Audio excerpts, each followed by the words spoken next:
On this channel, we've talked a lot recently about motorcycle prices in the motorcycle market, but the one thing we haven't talked about is bikes that you should absolutely avoid at this moment in time. I've talked about how and what criteria those bikes might lie in, bikes that are on a hype, bikes that are new and will depreciate in the next couple years. Depreciation isn't always the worst thing in the world, but when it comes to the certain models that I want to bring up in this video, you have to be very careful. In the last few years before 2024, we saw a massive increase for the Kawasaki Z1, the Kawasaki H2, the KZ900, the 1000, and all of the bikes that are in that Kawasaki 4-cylinder or Kawasaki triple category. One year, a couple of bikes were bid up like crazy, which led to this insane Kawasaki market that we're currently in. When it comes to the Kawasaki Z1 and the Kawasaki H2, those are two bikes to absolutely avoid at all costs right now. Now, I'm someone who likes to be realistic to the market. Is a CB750 or a Kawasaki Z1 worth $500 nowadays? No, absolutely not. A CB750, a clean one, can trade upwards towards $10,000. Unfortunately,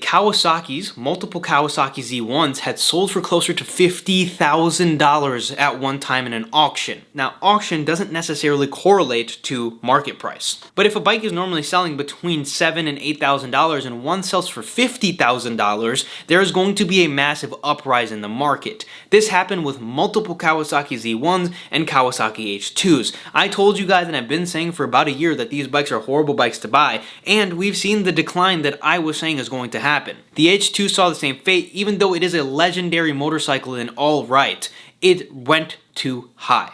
When it comes to the Z1 and the H2, yes, they were destroyed, but also there were a ton of them produced. So now that people are bringing their bikes out of the woodworks, they want insane values for these bikes that are not worth that. Looking directly at the Z1 for a second, Z1s for a second there were trading for upwards over $30,000.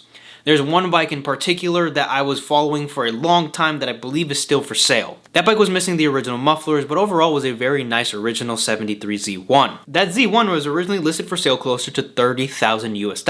Keep in mind, I'm talking about the US market. Australia market and British market probably follow the same curve, but the numbers are most likely drastically different. Especially after what happened to the Japanese economy last year, we're probably feeling the same hurt in the same places. But back to that one Z1. It was selling for around $30,000 US. That bike sat and sat and sat and sat, and at one point was listed under $20,000. Now, I don't know exactly what happened to the bike because the listing has disappeared. I never saw it sell, and I believe it was deleted. But I believe right before it was deleted, the bike was for sale around $15,000. The bike was for sale for over 12 months, and the price was reduced by half. There's also another guy who was local to me, and he posted his bike for sale for $30,000. The original pipes were painted black. In all reality, that was like a $12,000 bike. The market has absolutely collapsed on those motorcycles. Even bikes like the CB750 are feeling the hurt a little bit, but they are not drastically decreasing like these bikes on a hype. If you are someone who is looking for a bike in a similar vein, keep in mind that the market can change very, very quickly on a bike that had a massive increase in price. Sometimes these bikes can hold for years on end. Sometimes these bikes are permanently fixed in that position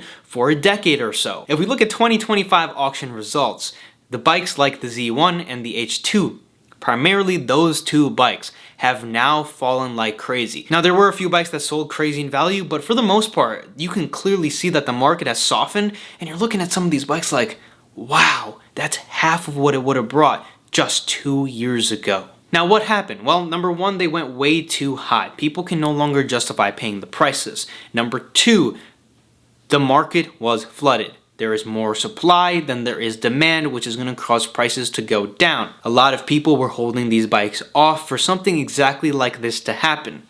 Or they just happened to have one parked in the back and they said, well, it's time to restore the bike and get all the money for it. That caused the market to have an influx of Z1s and H2s.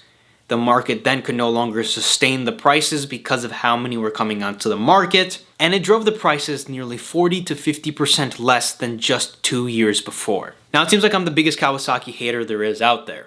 I've never shown a Kawasaki on the channel. I've never owned a Kawasaki before this year. You guys are going to have to subscribe because I have something interesting coming in the future. But I've never had any true hands-on experience with these bikes. But I've been able to watch the market. And I cannot justify the market. And I've never bought one or attempted to own one for this exact reason. The certain models that I want, I love the H2, I love the H1. I'd rather have an H1 just because it has less money to lose. You know, it had less of an appreciation, the bikes are still hard to find, and I think they will hold a decent value.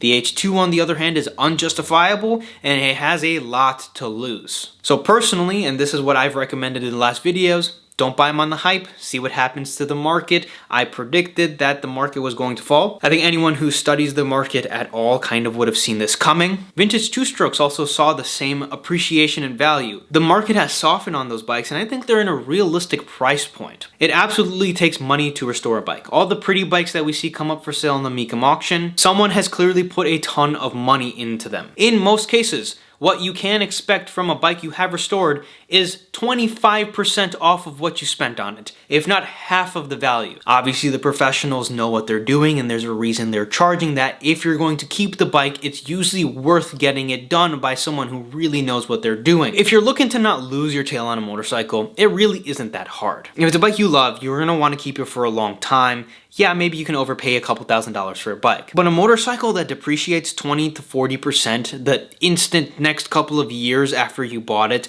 will put a pretty bad taste in your mouth. Because most likely, those bikes are never going to go back to that price point they were in. And I'm trying to live in 2025. I don't think it's a $500 bike. I just simply don't think that it's 100 times the value of that. Is this a disinterest in the market? I really don't think so. I think it's just a simple level of unrealistic prices that people just can't pay. At the beginning of February, I was watching the auctions and it seemed like every other bike that was hitting the auction floor was either a Z1 or an H2.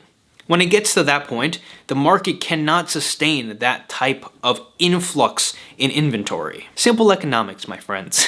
I just wanted to talk about the Kawasaki market for a second, more primarily those earlier 70s bikes, because they're such a big up and down so quickly, and I think it's a lesson that we can learn as buyers and as enthusiasts as how not to just get screwed on a bike. Now, some people might say the market hasn't fallen as much as it's fallen, but you gotta pay attention to the actual sale prices of motorcycles. You can't look at listing prices. Because the guy who just spent $35,000 on a Z1 is going to want $35,000 from his bike, and he won't take anything less. He's simply just going to be stuck with the bike. But most people aren't going to want to pay $35,000 because the bike is worth a decent amount less. For the people who did buy them on the hype, simply just enjoy the bikes. You know, I assume that you did it as an investment in your happiness and you're out riding these bikes, or you have them parked in your living rooms or whatever you want to do with them. I hope you're enjoying them as you intended to enjoy them. I'd love to hear your guys' opinions on not just the Kawasaki market, but perhaps another bike that's done something similar in the last couple years. If you guys did find the video interesting or informational, leave a like on the video, subscribe to the channel, and as always, I'll see you guys in the next video.